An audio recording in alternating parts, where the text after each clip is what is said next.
అందరికీ నమస్కారం. హ్యాషీ makers welcome. ఈరోజు వీడియో అయితే ఇది చేప సొనండి, అంటే చేప గుడ్లు అనమాట. కర్రీ అనేది ఎలా చేయాలి ఏంటనేది వీడియోలో చూసేద్దాం. నేనైతే చాలా రోజుల తర్వాత చేశాను.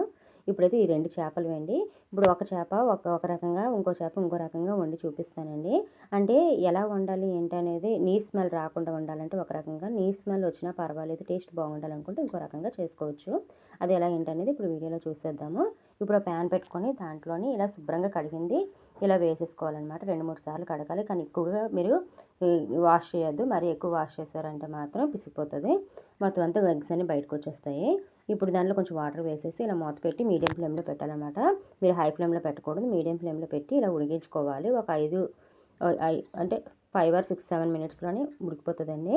ఇప్పుడు దీంట్లోని ఇది ఇలా ఉడికింది కదా, ఇది తీసి పక్కన పెట్టేసుకొని చల్లారి పెట్టుకోండి. ఈలోపు మనం దీనికి కావాల్సినవి ఏంటంటే వేసుకోవాలి కర్రీకి అనేది ఇప్పుడు చూద్దాము. ఉల్లిపాయలు, ఒక పెద్ద ఉల్లిపాయలు 2 తీసుకోవాలి. అలాగే పచ్చిమిర్చి 2 తీసుకున్నానండి. పచ్చిమిర్చి ఘాటు మేము ఎక్కువగా తినాం కాబట్టి 2 పచ్చిమిర్చి మాత్రమే తీసుకున్నాను. ఇప్పుడు దాంట్లో టమాటో ప్యూరీ కూడా 2 టమాటోలు.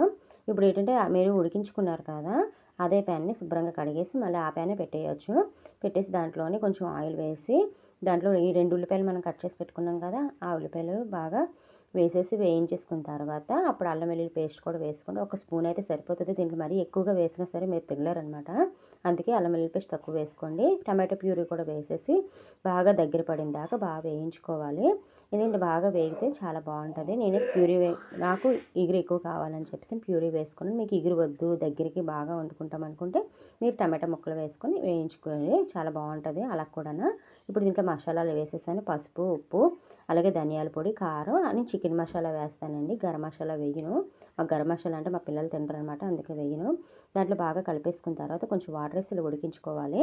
ఇప్పుడు చూసారు కదా, నేను ముందు చేప గుడ్లు ఉడికించాను కదా, ఆ గుడ్లు అనేది వేసేసాను. వేసేసి ఈ విధంగా బాగా కలిపేసాను అనమాట. దగ్గర పడిన దాకా, నా నీరంతా ఇంకిపోయి దగ్గర పడిన దాకా కొంచెం లైట్గా అండి అట్ల పుల్ల పెట్టే కలపాలి. మీరు ఎలా పడితే అలా కలిపేస్తే మొత్తం అంతా కర్రీ అంతా పాడైపోతుంది. ఇప్పుడు దీంట్లో కొంచెం వాటర్ వేసేసి ఒక 5-10 నిమిషాలు మీడియం ఫ్లేమ్లో కానీ సిమ్లో పెట్టుకొని మీరు ఉంచినట్లయితే కర్రీ అనేది ఇలా రెడీ అవుతుంది అనమాట. ఆయిల్ పైకి తేలి ఈ కర్రీ ఇంకా రెడీ అయిపోయినట్టండి. కొత్తిమీర ఉంటే కొత్తిమీర కొద్దిగా వేసుకుంటే చాలా బాగుంటుంది అనమాట. ఇది ఫ్రై కూడా చేసుకుంటారు. ఒకవేళ ఎప్పుడైనా సరే నాకు ఈ గుడ్లు అనేవి దొరికినట్లయితే మీకు ఫ్రై కూడా చేసి చూపిస్తాను. మా వీడియో కనుక మీకు నచ్చితే మాత్రం ఒక లైక్ చేయండి, షేర్ చేయండి, సబ్స్క్రైబ్ చేసుకోండి. ఇంకో రకంగా చూపిస్తాను అన్నాను కదా, ఇదిగోండి ఉడికించకుండా ఇలా కూడా వేసేసుకోవచ్చు. కాకపోతే నీ స్మెల్ అనేది వస్తుందండి కర్రీ అంతానా. అందుకని చెప్పేసి నేను ఉడికించి చేశాను, మీకు చూపిద్దామని చెప్పేసి మళ్ళీ ఇలా కూడా రెడీ చేశాను అనమాట. మా వీడియో మీకు నచ్చింది అనుకుంటున్నాను. Thank you for watching.